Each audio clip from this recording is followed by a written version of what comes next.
Back to the 87th online episode of Peacetime, hosted every Sunday morning by Peace Point with myself, Phra Nicholas Thanissaro, coming to you from DIMC in Azusa, California. In the previous session, we looked at the Aganya Sutta, and today we'll take a little detour from our journey through the anthology of the important suttas from the Buddhist scriptures, giving me the chance to share, for those of you who missed it, some of my recent experiences from helping out with a novice ordination project in Indonesia. So the session will be a reformatting of a talk I gave in person for the Sunday morning meditation class at Azusa Temple on New Year's Eve.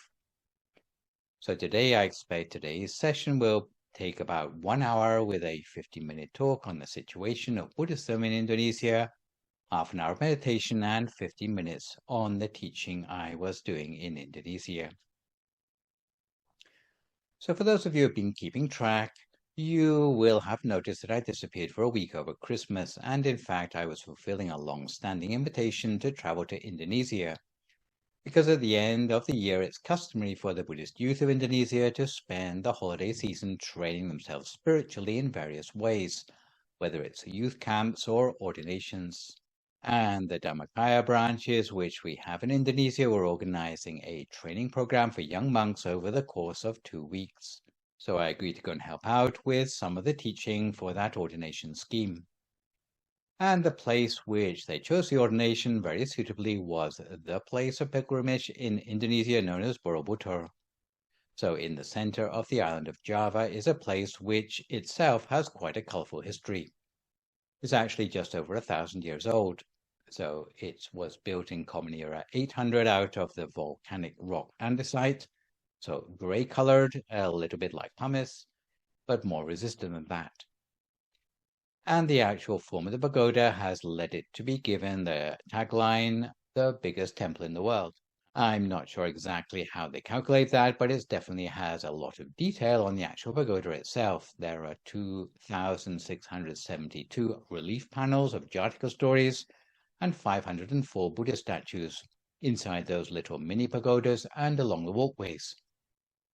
And if you think about the technology available at the time for how you could materially represent a Buddha statue inside a transparent bubble, then this was probably pretty much at the forefront of craftsmanship at the time.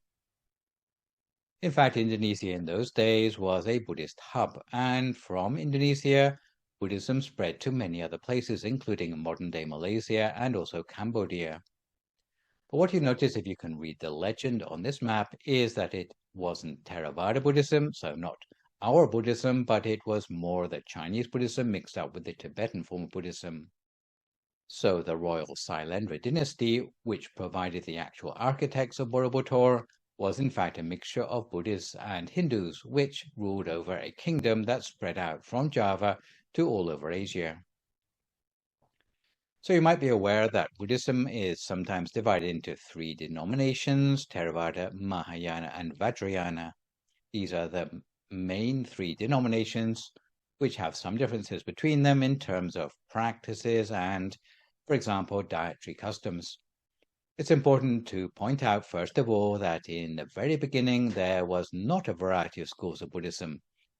But at some stage along the way, most people put it about 1,000 years into Buddhist history, there started to be a diversification, and mostly this is to do with the geographic differences, where from India, even if you can see from this map, the tradition that spread south from India tended to become what is known today as Theravada Buddhism. Mostly the emphasis in this school is on personal enlightenment, like get yourself sorted out or enlightened first, and once you are in a good place, then you can help out other people. So a personal vocation for your spiritual practice. Dietary-wise, there's no particular prescriptions for Theravada Buddhism apart from not drinking alcohol. As for the Buddhism that spread northwards, this became Mahayana Buddhism, so the red arrows in this particular diagram, and this would include also the Vajrayana Buddhism, which is sometimes considered Mahayana too. But once it got as far as, let's say, Tibet, then the Buddhist tradition that stayed there became Northern Buddhism, which would today be known as Vajrayana or Tibetan Buddhism. Again, no dietary special requirements. But from there, some parts of the tradition continue to spread east into what would be areas of China, Japan, and Korea, becoming the Eastern tradition of Buddhism. With the Vajrayana and also Mahayana, in contrast to Theravada, the idea is generally that you need to be selfless in the way you help other people in order to find out who you really are. So there's a broader inspiration for practice where you express compassion to many other people, not just to do your own practice, but you express your practice by helping other people. So it's more inclusive as a way of practicing Buddhism. Often it's seen as a lay movement, so the monastic side of things is not so much emphasized as in the Theravada. In fact, lay people can spread Buddhism perfectly well in the Mahayana, and consequently monasticism is not seen as mission critical as it might be in the southern tradition. And often with the Mahayana, devotees adopt the Bodhisattva vows, where killing living beings would be interpreted as meaning that you can't eat meat, because to eat meat would be tantamount to killing living beings. So generally, vegetarianism would be connected with Mahayana Buddhism, but in the Vajrayana, Buddhists tend to eat anything. But the interesting thing for Indonesia is that the different Buddhist denominations got along very well, and they worked together. They sent monks over to Cambodia, which is right on the border of all the green arrows there, which is the Theravada. So it's obviously a big overlap between the two. And thus you would see this admixture reflected in the architecture of temples which show features that are both Theravada and Mahayana. People in the old days didn't see a big difference between the two. For our particular Dhammakaya tradition, I should say, geographically we are a Theravada tradition, so we subscribe to all the monastic lineages of Thailand, but yet our approach tends to be very much affected by the Mahayana way of doing things, in that we have a more social conscience of giving something back to society. So Dhammakaya are a little bit of both. So really, Borobodur was the center of the spiritual universe for that part of the world in those days. But later on, when for various reasons Buddhism went into decline, even the pagoda itself got covered up by volcanic dust and eventually overgrown until people couldn't even remember where it was anymore. So it was lost to the world until the 19th century when, like many other of the archaeological sites of Buddhism, fortunately it was rediscovered by Western archaeologists who, in that colonial era, went around digging things up. A cooperation sprung up between British and Dutch engineers who managed to salvage Borobodur, and UNESCO was one of the organizations which helped provide funds for restoration until, in the present day, ironically speaking, for a country which is no longer really a Buddhist country, it is like a heritage landmark for all the Indonesians who feel a connection to it as part of their national history. In fact, I visited Indonesia back in 2007, and in those days our temple didn't really have any branches or infrastructure there at all. All we were doing was basically checking it out to see what the possibilities were. So, almost 20 years ago. And since that time, our temple has grown to have 3, imminently 4 branches on different islands in the Indonesian archipelago. And we have monks who stay there all year round now.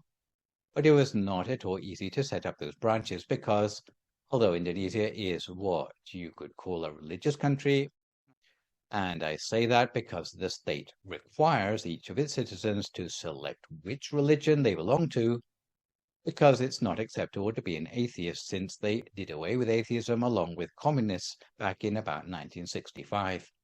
Since that time, if you are an Indonesian citizen, you have to stand up and be counted in your own religious demographic. The proportion of Buddhists in the country is about 0.7%, which doesn't maybe sound like very much, but there's such a huge population in Indonesia that adds up to almost 2 million Buddhists in the country. So around this time of year, then the Buddhist families try to find something for their children to learn about Buddhism because although from school they might get some theoretical knowledge about Buddhism, they don't get any training in the practical side of things like meditation and living the life of a monk. So what I went to do was mostly to give lectures to these youngsters who had ordained, and the number this year was higher than usual. There was a total of 500 who signed up this year, and one way or another about 450 of them made it through the ordination process. So they started with a candlelight celebration on the 23rd of December, a little bit like the one we organized in Azusa, but on a much larger scale with about 2,000 people instead of our normal 200. So you can see the monks gathered on the podium. Behind them were the novices who took ordination. The whole event was organized in front of Borobodur itself. Because it was a grand event, it was given official recognition, not by the religious ministry in Indonesia, I should add, but more by the education and culture ministry, because the religious ministry is mostly made up of Islamic clerics who are completely unapologetic about glossing over minority religions. But they appreciate the cultural side of Buddhism. As long as a Buddhist event can come over as aesthetic and touristy, the administration is all for it. So we had the minister come and give a little speech, and a large mixed delegation and their families joined, all of them from the ministry. So about 2,000 people in all joined the candlelight ceremony. You can see the minister there in the center wearing the national dress of a batik shirt, and many of the civil servants, including the minister, are actually Muslims. So if their wives attend, then they are wearing their hijab. Generally, Muslims would not like to be seen joining a ceremony from another religion, but in this case they made an exception. And it was the case that in the olden times in Indonesia, really, it wasn't a big deal which religion you belonged to or sympathized with. And in those days, everyone got along just fine. But since the 1990s, there's been a transformation in the way Islam has been interpreted in Indonesia, where it's become slightly more radicalized, especially in Sumatra, and from people being Muslim without necessarily wearing a headscarf. In those days, going back to the 1990s, only about 5% of women wore the hijab. Now the numbers are up close to 87%. So things have changed pretty quickly for whatever reason, even though the government officially prefers moderate forms of religion in the country. So we had a candle lighting in honor of the novice ordination, and the message which was lit up there is the message Samanera Papaja, which means the ordination of novice monks. And we also lit and launched sky lanterns, which was a precious opportunity because it's hard to find anywhere where you're allowed to release those anymore. You definitely can't release them in California for fear of wildfires. Elsewhere, it's out of fear of disturbing the aviation. But in the middle of the Indonesian jungle, it's not so much of a problem. So it's a very beautiful experience to be able to release sky lanterns because they all seem to rise up towards the moon and then disappear into the moon and all follow each other. Some people say it's almost like releasing spirits up into the sky. It's a beautiful sight to see. So here's a photo of me helping to release the sky lanterns. So here are the novices, about 500 of them. They were mostly Indonesian youngsters. So the youngest was about 7 years old, but mostly they were teenagers, so school age, and the oldest was 101 years old. They had traveled from all over the Indonesian archipelago, including distant islands like Lombok and Papua. Some of them had taken several days to travel to Java by boat or plane. So 500 of them. And I was surprised to see that there were even some Westerners who had managed to come and join the project as well. One guy here called Anton was originally from Ukraine, but he's one of those digital nomads who these days has settled in Bali because he knew that if he returned to his own country, then he would be conscripted. Actually, he had been a Buddhist for a long time, following what's known as Diamond Way Buddhism. So it's a Tibetan-style tradition in Ukraine. His parents previously hosted a meditation center on the first floor of their house in Kherson. Unfortunately, their house got bombed completely flat, so there's no more meditation center in Kherson anymore. But he says he managed to continue his practice in Indonesia instead. So he became a monk, closely shaven and transformed here, and benefiting from the monastic training. I also met a lady called Daria from Poland, who had come across previously in England. She'd come to help out behind the scenes in the ordination with many of the volunteer tasks. In fact, there were about 200 volunteers. So we had 500 novices, another 200 volunteers, mostly ladies, often from the university. And during the year, their main task is to organize a quiz contest called IMEC on Buddhist themes for the university students. That's very well subscribed to in Indonesia. So they all came and helped out here. You can imagine all those little lights which make up the letters on the grass had to have all the batteries changed for every last LED light, a task that requires a lot of volunteers, so a lot of people were involved. So having set ourselves up with a backstory before we embark on what I was actually teaching about in Indonesia, let's take a break halfway through and settle ourselves for 30 minutes of meditation, which today is a recent French language recording of a meditation on the 7 bases of the mind. So if at this time you would like to find a comfortable sitting position for yourself as you listen to my guidance.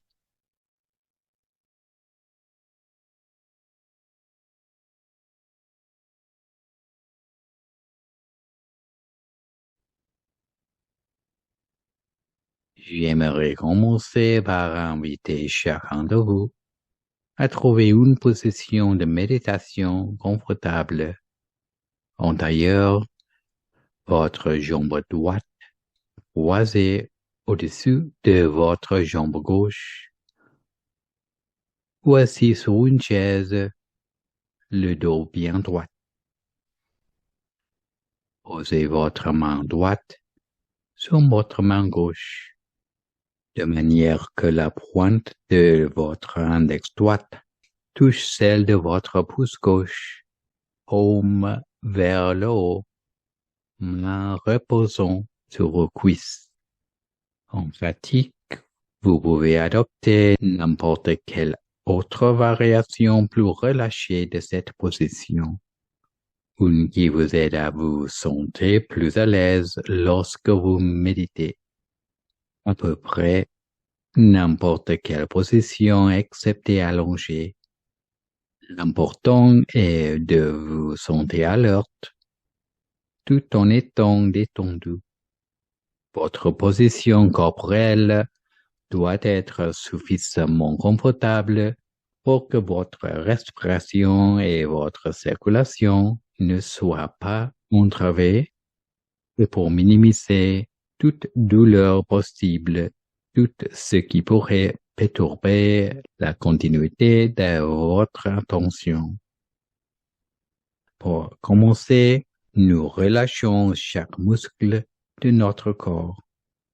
Nous relâchons chaque muscle en commençant par les muscles de notre front, nos sourcils et nos paupières, en prenant soin de s'assurer que nos yeux ne sont fermés que très légèrement.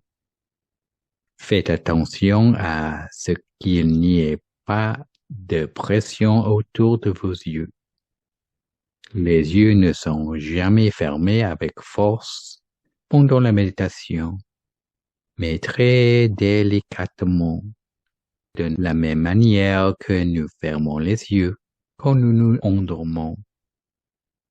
Ensuite, nous relâchons les muscles de notre visage, de notre cou, de nos 2 épaules, de nos 2 bras, avant-bras et mains, jusqu'au bout de nos doigts. Nous les relâchons tous complètement avant de passer à la détente des muscles de notre poitrine, de notre torse et de notre abdomen, de nos 2 jambes jusqu'au bout de nos orteils, de sorte que de la tête jusqu'au bout des pieds, il ne reste plus aucune tension. Si nous ressentons toujours du stress ou de la tension dans notre corps, nous essayons de les relâcher autant que possible, car un corps complètement détendu donnera la sensation de se fondre dans l'atmosphère qui nous entoure.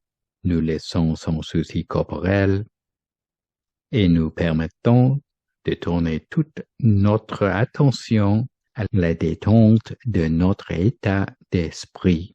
Pour détendre l'esprit en préparation à la méditation, nous devons lâcher temporairement toutes les pensées concernant nos vies en mettant de côté toute inquiétude ou préoccupation, que ce soit par rapport au travail, aux amis, à la famille, aux études ou à toute autre chose. À la place, nous concentrons notre attention sur la tâche en cours, sur le travail avec l'esprit, tout en remplissant notre esprit d'un sentiment de bonheur et de joie, comme s'il était tout entier rempli de minuscules particules de ce bonheur et de cette joie, remplissant tellement l'esprit qu'il n'y a plus aucune place pour d'autres pensées.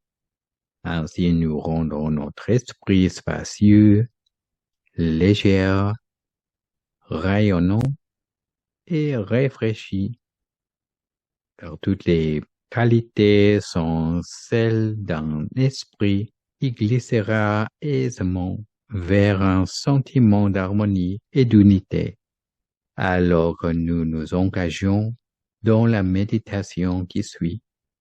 Lorsque nous nous sentons détendus, tant physiquement que mentalement, très doucement et sans effort aucun, nous pouvons ramener notre esprit vers cette image imaginaire, une sorte d'objet lumineux dans l'esprit, un soleil brillant, une pleine lune, une étoile scintillante, peut-être un diamant étincelant. Peu importe ce que vous trouvez le plus facile à imaginer, et gardez à l'esprit que cela peut être davantage un sentiment qu'une image, comme si vous ressentiez la présence de l'objet par la manière dont il se fait sentir, par son poids et sa texture, sa forme et sa position. Donc, soit un objet mental visuel, soit un objet que nous détectons par la sensation qu'il procure. Nous imaginons que l'objet flotte juste devant notre visage, sans trop nous soucier du réalisme de l'objet en lui-même. Cela se développera avec le temps. Nous imaginons l'objet sans effort, tout en réduisant la taille jusqu'à ce qu'il ne mesure plus que 2 ou 3 millimètres de diamètre et qu'il flotte devant notre nez, à l'entrée de la narine gauche pour les dames, à celle de la narine droite pour les messieurs, un point connu sous le nom de première base de l'esprit. Une fois arrivé à ce point, l'objet s'arrête immobile et nous rendons l'objet aussi réaliste que possible, tout en entendant le son de ce mantra traditionnel qui traverse l'esprit avec des mots tels que Samma Arahang, Samma Arahang, Samma Arahang, qui sont les mots indiens pour désigner un état d'esprit pur atteint de la manière juste. Et en pratique, vous pouvez remplacer ce mantra par tout autre mantra ou affirmation qui vous convient mieux. Il s'agit simplement d'un mécanisme pour aider à libérer l'esprit des pensées. À partir de là, nous faisons monter lentement l'objet lumineux dans l'espace de notre nez, à l'intérieur de la narine gauche pour les dames et de la droite pour les messieurs. Montons doucement jusqu'à atteindre un point de l'intérieur du nez, juste à côté du coin de l'œil, au point où naissent les larmes, au point connu sous le nom de deuxième base de l'esprit. Ici encore, l'objet s'arrête, immobile, et nous rendons notre objet aussi réaliste que possible, tout en entendant le son du mantra traverser l'esprit avec les mots Samma Arahang, Samma Arahang, Samma Arahang. Et de ce point, l'objet se déplace lentement en arrière, au niveau des yeux, vers le centre de notre tête, jusqu'à atteindre un point sur notre ligne médiane, juste entre nos deux oreilles, un point appelé troisième base de l'esprit. Ici, une fois de plus, l'objet s'arrête et nous rendons l'objet aussi réaliste que possible, tout en entendant le son du mantra qui traverse l'esprit avec les mots Samma Arahang, Samma Arahang, Samma Arahang. Gardez à l'esprit que si vous perdez contact avec l'objet en un moment quelconque de ce processus, vous pouvez simplement revenir à l'endroit où vous l'avez vu en dernier. Il n'est pas nécessaire de recommencer depuis le début. Et du centre de notre tête, l'objet intérieur poursuit maintenant son voyage vers le bas, descendant le long de notre ligne médiane jusqu'à atteindre un point au niveau du palais ou du toit de notre bouche. Un point connu sous le nom de quatrième base de l'esprit. Et si une fois encore, l'objet s'immobilise et nous le rendons aussi réaliste que possible, tout en entendant le son du mantra qui traverse notre esprit avec les mots Samma Arahang, Samma Arahang, Samma Arahang. Et du palais de notre bouche, l'objet continue son voyage vers le bas, descendant dans l'espace de notre gorge jusqu'à éteindre un point juste derrière de notre paume de la dame, un point connu sous le nom de cinquième base de l'esprit. Ici encore, l'objet s'arrête et nous rendons l'objet aussi réaliste que possible, tout en entendant le son du mantra traverser l'esprit avec les mots Samma Arahang, Samma Arahang, Samma Arahang. Ensuite, depuis le centre de notre gorge, l'objet continue sa descente, pénétrant dans l'espace de notre corps. À ce moment-là, nous pourrions imaginer qu'on nous se trouve simplement une coquille vide, sans organes ni tissus, sans muscles ni os, et notre objet lumineux descendre le long de notre ligne médiane, traversant notre poitrine, descendant à travers notre torse et finalement se déplaçant dans l'espace de notre abdomen. Au niveau de notre nombril, si nous imaginons deux fines lignes, l'une partant de notre nombril horizontalement à travers notre dos et la seconde partant du côté droit vers le côté gauche.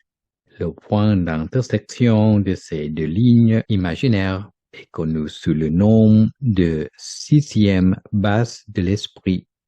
Notre objet intérieur se déplace vers le bas jusqu'à ce qu'il s'aligne avec l'intersection des deux lignes et une fois de plus, il s'immobilise alors que nous rendons l'objet aussi réaliste que possible, tout en entendant simultanément le son du mantra qui traverse l'esprit avec les mots Samma Arahang,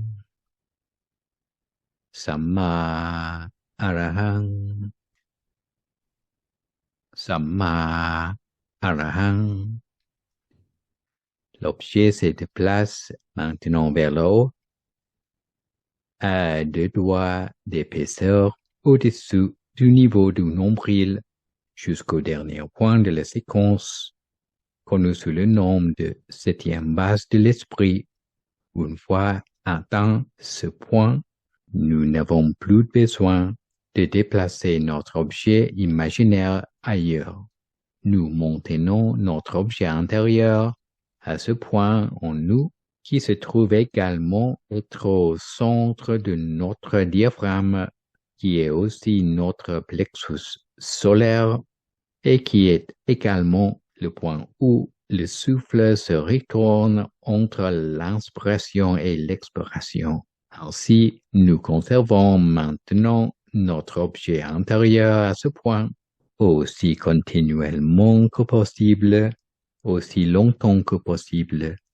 Un point qui est le véritable centre de gravité du corps. Tout le temps, nous entendons le son du mantra Samma Arahang, Samma Arahang, Samma Arahang, comme si la source du son était au même endroit, la 7e base de l'esprit, tout en gardant notre objet intérieur aussi réaliste que possible au centre de nous-mêmes. Si notre attention se disperse sur d'autres choses, à chaque fois, nous la ramenons simplement à la 7e base de l'esprit comme auparavant. Si l'objet intérieur disparaît, nous pouvons en créer un nouveau.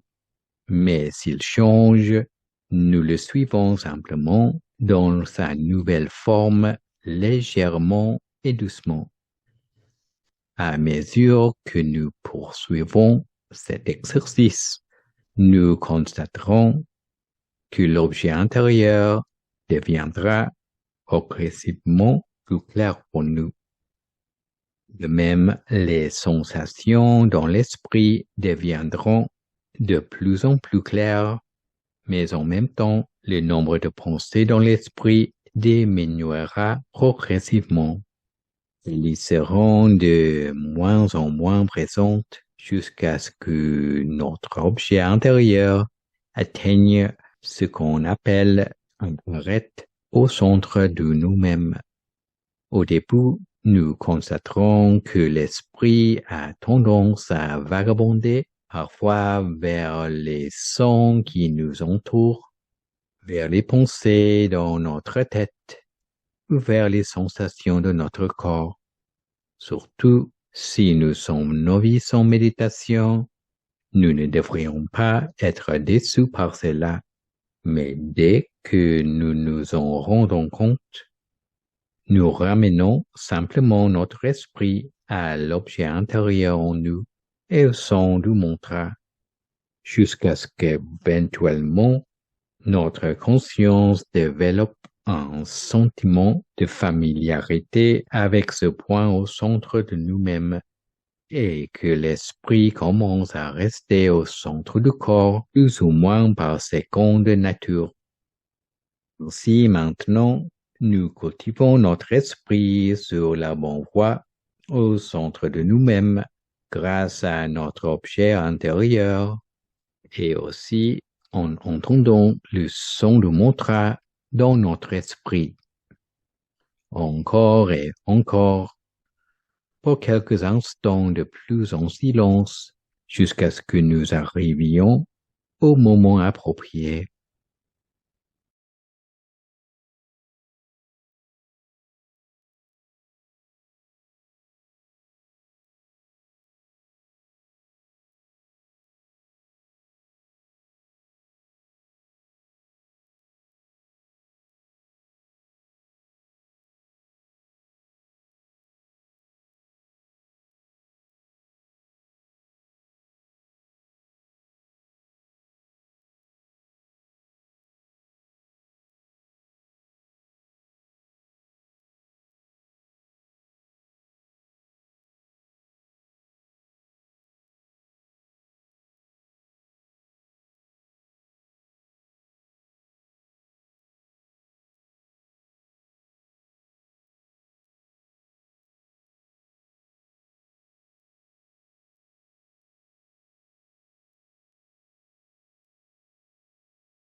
Nous continuons donc à garder notre esprit sur le bon chemin, au centre de nous-mêmes, avec une attention légère et douce, aussi continuellement que possible, aussi longtemps que possible. Chaque fois que l'esprit s'égare, comme cela arrivera inévitablement, nous le ramenons simplement jusqu'à ce que l'esprit commence à se sentir plus à l'aise au centre de nous-mêmes. En même temps, en tandem avec la visualisation au centre de nous-mêmes, nous pouvons continuer avec le son du mantra émanant du même endroit en nous, encore et encore avec les mots Samma Arahang, Samma Arahang, Samma Arahang, jusqu'à ce qu'à un certain moment dans notre méditation, nous trouvions que le son du mantra s'éteint de lui-même. Et s'il n'y a plus de pensée émergente dans l'esprit, il ne restera plus qu'un esprit pur, clair et lumineux au centre du corps. Si à ce stade, il n'y a plus de pensée pour irriter l'esprit, alors qu'il n'est plus nécessaire de recommencer avec le mantra. Nous cultivons simplement l'esprit au centre du corps en silence.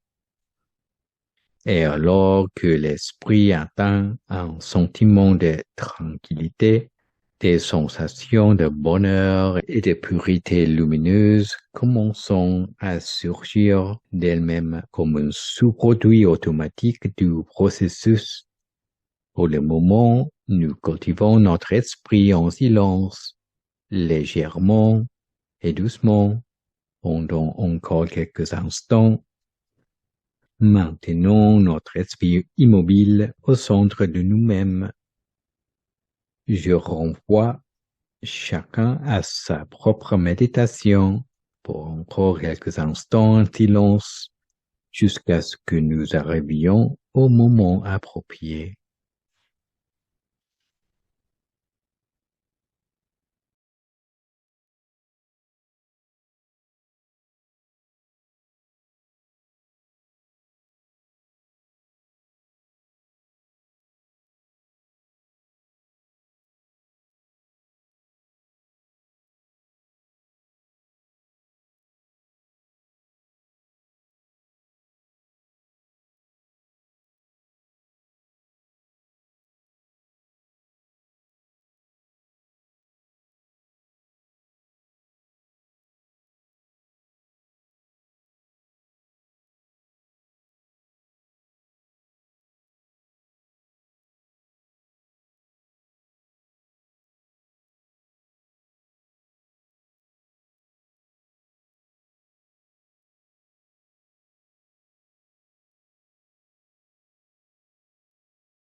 Sappa Buddhanupavena, Sappa Dhammanupavena, Sappa Sankhanupavena, Sattha Soti, Bhavantu Te. If you'd like to come to the end of your meditation for today, you can gradually open your eyes again. If you feel at all uncomfortable, then slowly try changing to a more comfortable position before gradually finishing your practice. So to return gently to the subject I've been talking about today, in other words, my recent trip to Indonesia, it turned out that during the short period I was there, my brief was mostly to do with giving talks for the novices. You might imagine some of the reasons that Buddhists, as a minority, have a hard time in Indonesia, but sometimes the source of those obstacles came from maybe places you might not have imagined. In other words, as a result of infighting between the different schools of Buddhism, which is ironic when you would think the biggest source of friction would be between the different religions. So this time I had the task of helping to engage in intra-religious dialogue. In this respect, we had a Chinese monk, Venerable Suhu Sakya Sukata, from Indonesia come and join us. In fact, all the people on the right-hand poster shown, whether it be Ramani leader Melanie, Dr. Heru Suherman Lim, or Romo Budianto, were Buddhist educators from diverse Buddhist traditions, because Buddhists are allowed to have their own schools in Indonesia, if they can get the minimum number to open a school. In those schools, children will be taught by lay or monastic teachers. So all the theory on Buddhism is provided to the kids, but for the practical understanding of those teachings, then obviously coming to ordination for 14 days in their end of year vacation would also be very valuable for them. But many of the teachers had quite a lot of colorful experiences to share. The Chinese monk was telling me that some places he visited, he encountered black magic, intended to scare the monks away. He said one night he was sleeping and he dreamt he was being shot with blowpipe darts, Papua New Guinea style, and in his dream, blood was filling up his whole chest. But when he woke up in the morning, there was nothing to see. But he felt like there was something strange had happened while he was asleep, and it turned out that someone had put a sort of spell on him to make those Buddhists go away. So quite a lot of pushback for monks trying to do their duty. The other panelists were teachers in the schools, so they have constructed curricula and teach the children in those Buddhist colleges. They had a metaphor for the problems between Buddhists. They said it's a little bit like someone comes up and serves you with some food. And the food is good, but sometimes it comes packaged in different ways. Sometimes they give you the food wrapped in cling film. Sometimes they give it to you in a box. Sometimes they give it to you in a bag. And Buddhists are often so busy arguing about which is the best packaging that they forget to actually eat the food. And this is a metaphor for Buddhists arguing about, oh, my tradition is better and you're not the real deal.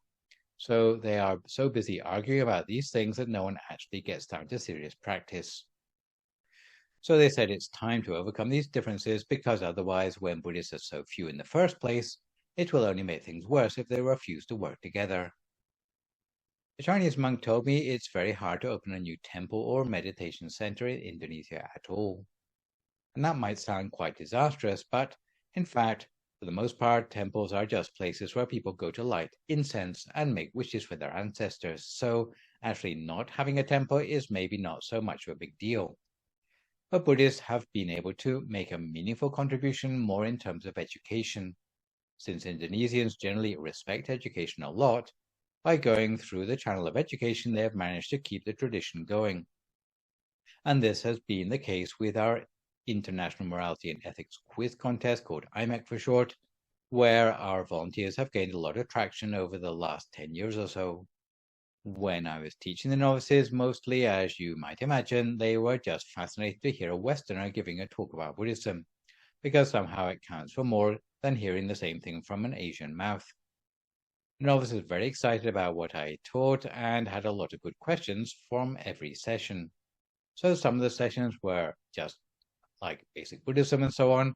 Others were more on practical aspects of what was called the rainbow of Buddhist diversity, which concerned how different sorts of Buddhists can get along better with each other. I was fortunate to have a translator, but that was quite a lot of work for them on my behalf. Indonesian language is a little bit special. I found it's actually quite close to Hawaiian language. It's as if in ancient times all the islanders traveled to visit each other and spoke to each other in slightly different dialects, meaning that all languages are related, which is quite incredible if you think about it. So there must have been a huge network of traveling between the islands in those days. So I worked through a translator, and this is the only way I could reach those novices who had English as their second language, but since they were kids, mostly they hadn't studied enough of it to access the English needed for the deeper abstract concepts that I want to talk about. So they had organized translators for me. The whole training project was conducted in a big tent because at Borobodur there's not really any buildings. It's just like a big park, so it was a little bit like stepping from the air-conditioned first world straight into the equatorial jungle. Nonetheless, the organizers did put up these wonderful big tents. You can imagine a tent large enough to take 500 people and without any central pillars. Well, it has several of these. One tent was for the actual training to take place. Other tents were for the novices to sleep or to hang up their ropes to dry. For the restroom facilities, for the canteen, and for the volunteers to stay. And they had to construct this whole thing rather like Coachella or Burning Man festivals. It's almost like a whole refugee camp there to accommodate no less than 1,000 people on site at any one time.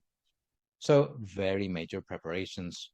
For all the restrooms and so on, they had to install their own running water and plumbing.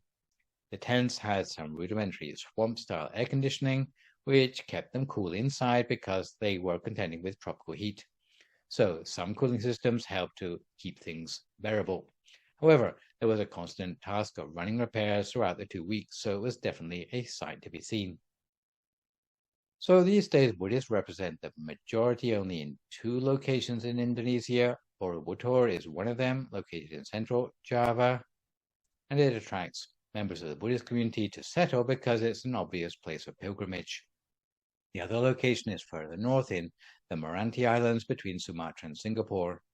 Apart from these 2 places, Buddhists are really a very small minority. You'll notice from the map that there are 2 sorts of Islam in Indonesia. In Java, it's more moderate Islam, but coming in from Sumatra is a more radical trend, which makes it a lot harder for every other religion to practice. For example, wearing a headscarf is a fairly widely accepted Muslim practice. But these days, the radicals are insisting that girls in kindergarten wear the headscarf too. Instead of little kids being able to wear a skirt, they have to wear a dress that covers them down to their ankles and wrists. So these are the interpretations that were definitely not present in Indonesia before.